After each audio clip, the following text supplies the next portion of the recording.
Hundreds of people hold a funeral ceremony in Pakistan's Sindh province to show their respect to the victims of a deadly Daesh bomb attack on a Sufi shrine.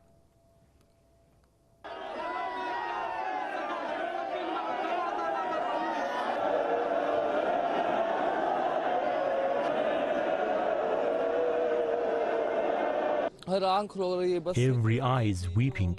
Proper security was not there. We had been telling the endowment department and the other officials that there was no security and that anything could happen anytime, but nobody listened. Now the perpetrators were able to take lives. The participants bid a cheerful farewell to the victims of Wednesday's massive explosion that ripped through the famous shrine in the city of Sahwan. They also urged the authorities to beef up security measures to prevent any possible terrorist attacks across the country. Meanwhile, the police have launched a security crackdown, arresting scores of suspects and killing nearly 40 terrorists. The blast targeted a large crowd who had gathered at the shrine for rituals and prayers. It claimed the lives of at least 80 people and wounded many more. Joining us to discuss this further now is Malik Ayub Sumbal. He's the editor-in-chief of the Caspian Times, and he joins us via Skype from Islamabad. Many thanks for joining us here on Press TV, sir. Now, it seems that once again the security situation in Pakistan is front and center in the headlines. Do you think that the government and security forces there are capable of bringing about security and stability to the country? Of course, you cannot challenge and question the security agencies of Pakistan, who are very much capable to do all the efforts for the peace and security in Pakistan and across the region.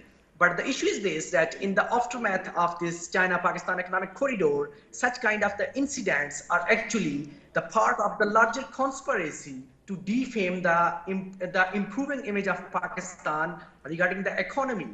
So it's not something like the security agency's problem, but the problem is this, that the China is going to invest here $56 billion in Pakistan into the Gwadar port, which is going to connect Pakistan with Central Asia and to Europe. So this incident which took place last time, and for the last 1 week, all these incidents which have been planned from Afghanistan and Pakistan have handed over the strong proofs to Afghan diplomats and called them to the Foreign Office and give them the very strong message that all this kind of the conspiracies should stop from Afghanistan, that the terrorists who are planning and who are involved in such kind of the incident from Afghanistan, and obviously there is a hand, Indian hand, behind all these bad outfits from Afghanistan. Right, Mr. Sumbal, let me just jump in there. We're quickly running out of time. Of course, the porous border between Afghanistan and Pakistan has been a problem for decades now. However, why is there no discussion about homegrown terrorism, the problem of madrasas, takfiri, Wahhabi ideology, which is very much alive in Pakistan?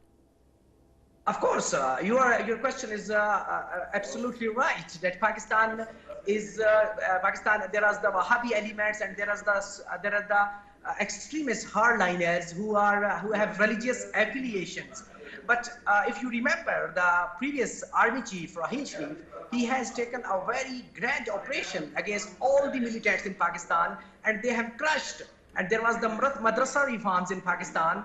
They are going to modernize the madrasa education. Of course, these steps Pakistani authorities are going to take. But the current the current layer and the current attacks, these are happening in Pakistan, they are totally planned from the Afghanistan, and Pakistan has handed over this to the to the Afghanistan authorities. I would like to add here that in the morning, Pakistani army officials called the Afghan official and handed over a list of 76 most dangerous terrorists who are involved in these attacks. So you're right that Pakistan has